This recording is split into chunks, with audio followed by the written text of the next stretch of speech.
internauta, este é o Super FC pelo mundo. Voltamos realmente depois de uma paradilha na sexta. No programa de hoje teremos Copa Libertadores, principalmente Campeonato Russo, Colombiano, Mexicano e Copa Ouro. Por que, minha gente? Solta a música aí, Sidão. Isso mesmo. Ele voltou de férias depois de tanto tempo, menino Pazini. Tudo bom, Pazini? Tudo bom, Fernando? Tudo bom, amigo internauta? Agradecer o Josias, o Guilherme Pio e também o Daniel Rotti, que deram um show aqui na minha ausência. É isso mesmo. Então, começando pelo principal, Copa Libertadores, finalíssima. Segundo jogo que vai acontecer na noite dessa quarta no Mineirão, depois de perder de 2-0 lá do Defensores del Chaco, o Atlético tenta reverter a vantagem do Olímpia. Pazini começa destrinchando aí um pouquinho pelo Galo, vai lá. Pois é, o Atlético com alguns fatores diferentes para essa partida. No jogo de ida, o Atlético não foi bem. O Luan começou muito bem no lugar do Bernard, depois caiu de produção principalmente após o primeiro gol do Olímpia. O Tardelli era o mais lúcido do time do Atlético ofensivamente, mas perdeu uma chance clara de gol, não acompanhou o Silva no primeiro gol do Olímpia. Ronaldinho muito marcado, Jô abaixo da produção que normalmente a gente vê nele. Ou seja, foi um Atlético que atuou muito mal. Para esse jogo, o Atlético vem mordido, com todos esses jogadores querendo mostrar serviço, e o principal, com a volta do Bernard, jogador que fez muita falta mesmo no jogo de ida para a equipe do Atlético. Um Atlético mais forte e empurrado por 60 mil vozes no Mineirão. Vai ser espetacular, isso que a gente vai poder acompanhar na noite da quarta-feira. E o Atlético que tem ali problemas nas laterais. O Richarlison está de fora, mas o Richarlison não vinha agradando muito, né? Atuações abaixo do que pode. Contra o Nils e contra o Olímpia, principalmente, estava uma avenida ali do lado esquerdo.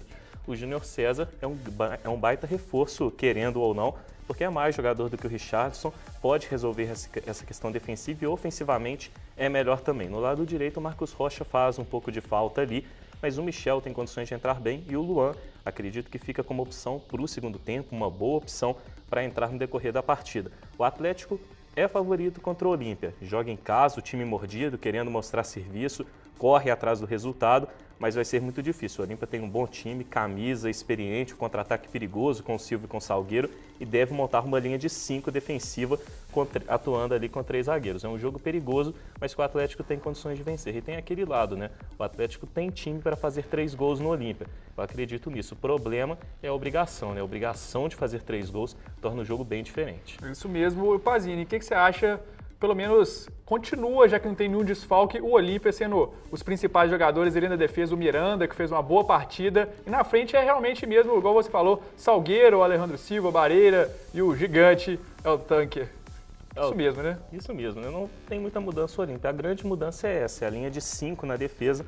O Olímpia, obviamente, vem para atuar no contra-ataque. O Olímpia que durante a Libertadores quase inteira atuou com 3 zagueiros, ali no 3-5-2, às vezes 3-6-1, em algumas partidas até com uma linha de 5, que deve ser adotada para essa partida, mas no mais é o mesmo. Essa mesma defesa, o Salgueiro como destaque do time, o Silva, é o Tanque lá na frente, Barreira, é esse time mesmo do Olímpia para enfrentar o Atlético para tentar o 4º título da Libertadores. É isso mesmo. Então você, atleticano, continue no Eu Acredito. E você, cruzeirense, ou fique indiferente, ou então torça contra, que vale a rivalidade de sempre, né, Pazini? O que vale a rivalidade, principalmente sadia, que é o que a gente tem acompanhado, né? Bem bacana o que a gente tem visto aí entre as torcidas, sem nenhum confronto, cada um na sua, como é o futebol, né? Como a gente gosta de ver o futebol, as provocações sadias entre os torcedores também. Isso mesmo, lembrando que domingão depois tem clássico entre Atlético e Cruzeiro, mas aí já é outra história para outro programa, né, Pazini? Esporte.com com cabida. Isso mesmo, continuando então aqui pelo mundo, vamos para o Campeonato Russo. Isso mesmo, Pazini voltou, a gente vai pro lado B demais. Vamos lá então, resultados na tela. Começando o Pazini, segunda rodada, depois você vai falar o que você espera do torneio. Dinamo Moscou 2-1 em cima do Anzi. Rubin Kazan 2-1 em cima do Zenit. Outro 2-1, placar super demais. CSKA em cima de um time de nome muito estranho. Vai lá, Pazini. Primeiro, segunda rodada, depois o geralzão. Pois é, o CSKA venceu Krylia Sovetov, os nomes bonitos ali do Campeonato Russo. O Keisuke Honda que decidiu a Copa da Rússia, o CSKA começou a temporada com mais um título, venceu o Zenit por 3-0, o Honda japonês marcou 2 gols. O CSKA venceu bem, conseguiu a primeira vitória no campeonato. Doumbia, jogador da Costa do Marfim, marcou os 2 gols, o Wagner Love, ali, o brasileiro, um pouquinho abaixo do que pode. Além disso, o Zenit acabou perdendo, o Rubin Kazan mereceu a vitória, o Rondon marcou um gol 51 do segundo tempo. O Zenit que teve a volta do Hulk, que estava de férias, fez até um bom jogo, férias após a Copa das Confederações.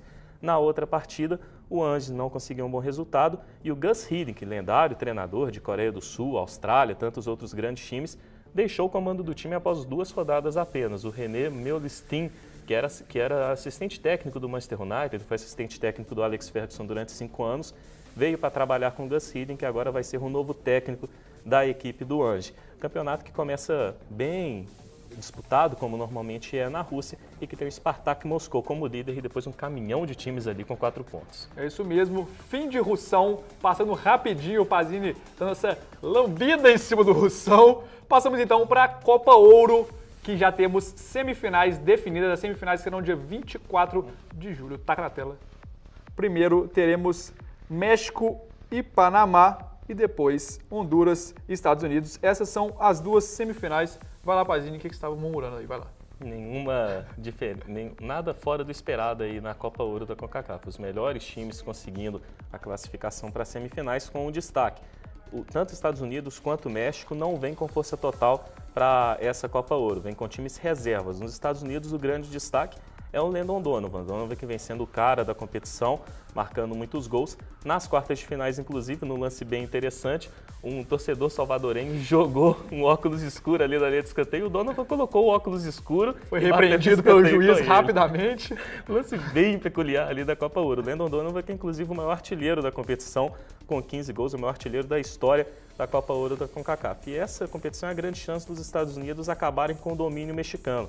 A Copa Ouro da CONCACAF sempre é disputada nos Estados Unidos, apesar disso o México é o maior campeão, com 6 conquistas, é o atual bicampeão, os Estados Unidos têm 5. No retrospecto geral, com o torneio que existia antes, o México tem uma vantagem maior, uma vantagem de 9 títulos. Os Estados Unidos têm agora a grande chance de conseguir aí o título. Tem um bom time, o Donovan participando, e o México não atravessa uma grande fase, vem sofrendo para vencer, enquanto os Estados Unidos estão passando o trator para cima de todo mundo. Isso mesmo, falando em sofrer no México, vamos agora para o campeonato mexicano que começou. O Pazini vai dar uma geral sobre o campeonato, mas joga um jogo na tela aí que foi o principal. Tivemos Tijuana 3-3 contra o Atlas. Vai lá, Pazini, geralzona, rapidinho. Um jogo bem interessante aí, o melhor jogo da rodada de abertura, do Apertura mexicano, o Tijuana, que o torcedor atleticano conhece bem, quartas de finais da Libertadores, aquela classificação histórica, estreou com um empate. Tijuana que é um dos favoritos e que teve muitas mudanças para essa temporada. O Mohamed deixou o clube, assumiu o Huracán da Argentina, clube onde ele começou a carreira dele. O Riascos, aquele que perdeu o pênalti contra o Vítor, deixou o time rumo ao Pachuca, que é um outro time favorito no Campeonato Mexicano. E tem também ali o Martínez. Martínez assumiu a camisa 10 do Tijuana, é o grande craque dos Xolos. O Tijuana que manteve o restante do time, que tem uma boa equipe, é um dos favoritos na competição. Santos Laguna com uma boa equipe, Cruz Azul que chegou na final, América tradicional, são outras equipes boas também, favoritas ao título do mexicano. Outros 2 times que eu destaco são o Chivas Guadalajara e o Monterrey. Chivas Guadalajara tem um time jovem com destaque para o Fierro, que foi o craque do México, campeão sub-17 da FIFA em 2011, e o Monterrey dessa vez não tem uma distração que tinha nas últimas temporadas. Naquela bagunça que é a CONCACAF Champions League, o Monterrey, apesar de campeão, não garantiu vaga na competição, ou seja, só disputa o Campeonato Mexicano, não tem a distração da CONCACAF Champions League. Por conta disso, com o baita time que tem, Suárez e tantos outros grandes jogadores, aparece forte na briga pelo título. E com destaque, o Pabon, aquele do Atlético Nacional, Betis e Parma, é o novo reforço do time. O meio-campo do Monterrey está ainda mais forte para essa temporada. E é isso mesmo,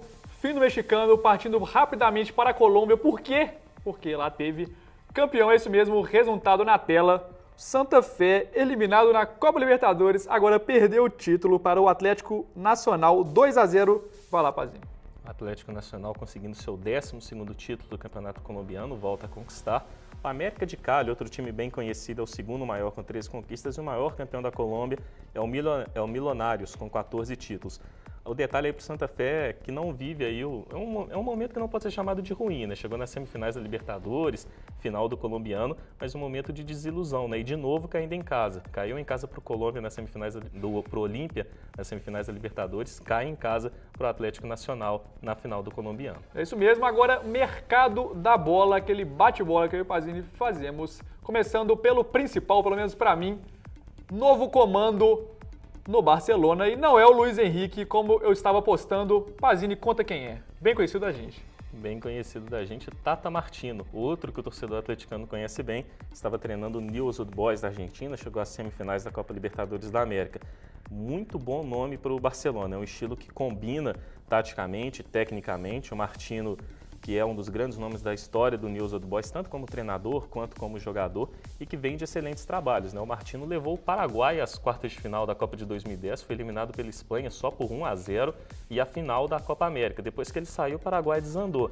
Está aí fazendo uma péssima campanha nas eliminatórias. Martino levou o Libertad do Paraguai, a melhor campanha do time na história da Libertadores, e fez do Newell's Old Boys, que a gente acompanhou aí, o melhor time da Argentina na atualidade. E isso com o estilo de jogo bem inspirado no Barcelona. Ou seja, é uma escolha muito boa, um treinador que tem tudo para dar certo no Barça, mas que tem aí um detalhe: ele é o quarto argentino da história do clube. Nunca um argentino conseguiu a conquista da Champions League comandando o Barcelona, sempre torneios domésticos, mas não o principal objetivo. E o Martino vai para a primeira empreitada dele na Europa, é a primeira vez que ele vai treinar um clube europeu. Mas, como disse, é competente, muito bom técnico e tem condições de fazer um excelente trabalho nesse Barcelona pressionado. Tem um baita plantel, o melhor do mundo que é o Messi, o Neymar chegando, mas tem que mostrar serviço depois do 7-0 ali agregado que sofreu pelo Bayern de Munique na última temporada. Isso mesmo, se no Barcelona está tendo uma aposta, no Real Madrid também, mas é jogador. Pazini, conta mais sobre isso. Javier Ilarramendi, o Ilarra, jovem promessa da Real Sociedad, foi contratado por 32 milhões de euros. É muito dinheiro, mas que vale a pena. O Ilarra é muito bom jogador, pode atuar como terceiro homem de meio campo, como segundo volante, também pode atuar como meia e como lateral esquerdo. Mas é uma transferência aí para compor elenco. O Ilarramendi não vai colocar o Xabi Alonso, o Khedira, Cristiano Ronaldo, o Ozil, nem o Marcelo no banco. Chega para ser reserva, mas é muito bom reserva, jogador para atuar em muitas partidas, e uma baita contratação do Real Madrid. O Real Madrid que está apostando muito em espanhóis nessa temporada. Aposta no Isco, que chega para ser titular, traz aí o Ilarramendi, tem o Carvajal para ser titular na vaga do Arbeloa na lateral direita.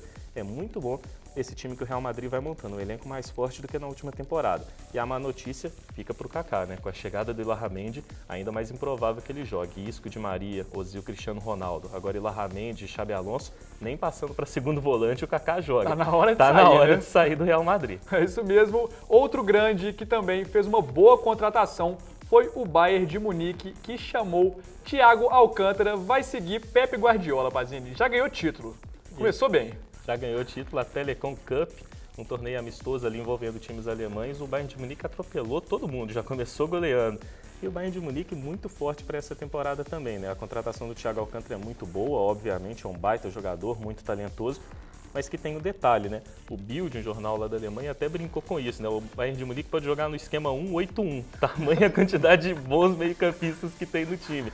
E aí fica meio difícil de você imaginar quem que fica no banco de reservas, né? Tem Schweinsteiger, Thiago Alcântara, Javi Martínez, Luiz Gustavo para atuar ali como volante, uma infinidade de meias ofensivos, ou seja, bem complicado. O Guardiola vai ter que administrar bem isso aí, porque tem muitos bons jogadores. Mas claro, o Bayern de Munique é ainda mais forte para essa temporada, é ali um dos times a serem batidos e um dos grandes favoritos a levar tudo de novo nessa temporada. Mas tem um ponto ruim que pouca gente aborda nessa transferência do Thiago Alcântara só. Bons meio-campistas jovens do Bayern de Munique, revelações da categoria de base, vão ter pouco espaço. O Kahn estava aparecendo bem na última temporada, deve ter pouquíssimas oportunidades agora, e o Mitchell Weiser e outros bons jovens também não devem ter muito espaço com a chegada do Thiago. Realmente. E continuando na Alemanha, partindo para o Borussia Dortmund, depois de contratar o Mkhitaryan e o Aubameyang, mais duas promessas. Pazini, conta aí quem é. Pois é, o Borussia Dortmund contratou o Hyun Sung-woo, um jovem sul-coreano que participou do Mundial Sub-20, foi muito bem e que tem um detalhe, ele é o segundo jogador asiático da história a se transferir para o futebol profissional europeu sem ter disputado o futebol profissional em casa. Ele estava jogando numa universidade da Coreia do Sul e vai aí para o Borussia Dortmund. Bota promessa nisso, Muita promessa, né? Vai pelo Mundial Sub-20 praticamente, mas é bom jogador, contudo, obviamente, chega para compor elenco.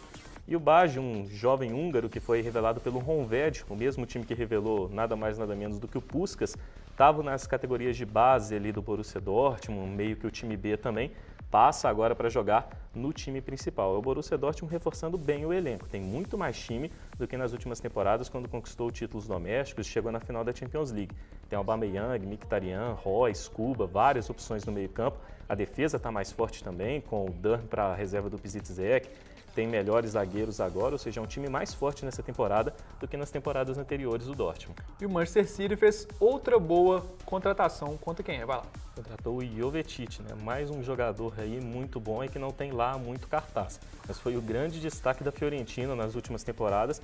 Fiorentina que se reergueu depois de temporada decepcionante após decepcionante, conquistou vaga na Liga Europa. E o Jovetic é muito bom jogador e chega para ser titular, na minha opinião. Ao contrário ali do Negredo, atacante espanhol que chega para compor elenco, ao contrário também do Fernandinho, que não chega para ser titular. O Jovetic chega para ser titular já na equipe do Manchester City e é muito bom jogador, uma excelente contratação.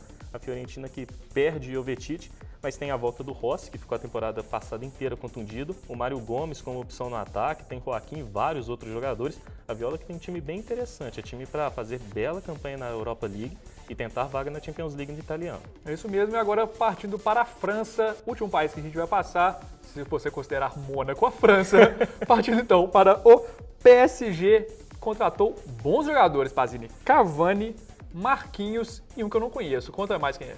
É um caminhão de dinheiro que o PSG gastou aí para variar, né? O Digné, lateral direito, que atua lateral esquerdo, aliás, do Lille, uma jovem revelação muito boa do Lille, que foi bem também nesse Mundial Sub-20, que todo mundo comentou aqui muito bem nas últimas semanas no Super FC pelo mundo. O Digné é muito bom jogador, chega para colocar o Maxwell, aquele brasileiro, no banco de reservas. O Marquinhos, 35 milhões de euros, é o zagueiro, pode ser aí o jogador mais valorizado da história do futebol mundial. Chega por 3 e vai por 30, né, Pazinho? Exatamente isso, uma valorização fora do normal. Vai ser valorizado aí um aumento de uma temporada para outra de 31,5 milhões de euros. Supera o Drogba, com uma transferência mais valorizada de uma temporada para outra do futebol europeu. E é muito bom jogador, né? Para deixar o torcedor do Corinthians bem chateado, porque saiu por uma mixaria e está jogando barbaridade lá fora. É muito boa contratação, chega para fazer dupla ali de zaga com o Thiago Silva. E a contratação do Cavani é sensacional, mas 63 milhões de euros, bota dinheiro nisso, mas chega para ser titular junto com o Ibrahimovic. Para mim, os dois têm condições de atuarem juntos, até porque o Cavani pode atuar pelos lados do meio-campo. E aí a má notícia é para o Lucas, né? Com isso, provavelmente o Lucas vira reserva e o time joga ali com o Pastore pelo meio, o Ibra no ataque e o Cavani e o Lavezzi pelos lados. O Lucas aí deve perder um pouquinho de espaço com a chegada do Cavani, mas deve entrar muitas vezes no decorrer dos jogos, assim como o Marco Verratti, uma promessa italiana e outros bons jogadores do PSG, que está ainda mais forte para essa temporada. É isso mesmo, continuando na França, novamente, você acha que Mônaco é França. Mônaco contratou Abidal e Toulalan para fechar, Pazini, vai lá. Boas contratações, né? O Mônaco não está no patamar do PSG ainda não. Acho que o PSG vai levantar o campeonato francês de novo e chegar longe na Champions League. Mas o Mônaco monta um bom time. O Abidal chega para ser titular na lateral esquerda, inclusive tem sido capitão do time na pré-temporada. E o Toulalan chega para ser titular como volante no meio-campo. Meio-campo que já tem James Rodrigues, também tem o João Moutinho, tem o Falcão lá na frente. O Mônaco vai desenhando um time bem interessante para essa temporada. São dois bons nomes e que não vieram muito caros. O Toulalan veio praticamente de graça e o Abidal veio de graça. Um novo rico que não gastou dinheiro com essas transferências. Realmente. Então, fim de Super FC pelo mundo. Aqui ao meu lado, como sempre, agora sim, como sempre, de volta ele das férias, Pazini. Muito obrigado novamente, Pazini. Obrigado, Fernando. Obrigado, amigo internauta. E continue acessando www.superfc.com.br e vá também na nossa TV web do Tempo Online. Tem várias coisas legais, como esporte.com na área de esportes e também o Panelaço na área de cidades. Um programa bem legal. Se você tiver alguma reclamação da sua comunidade, mande para cá que o Panelaço responde. Muito obrigado, minha gente. Até mais. Tchau, tchau.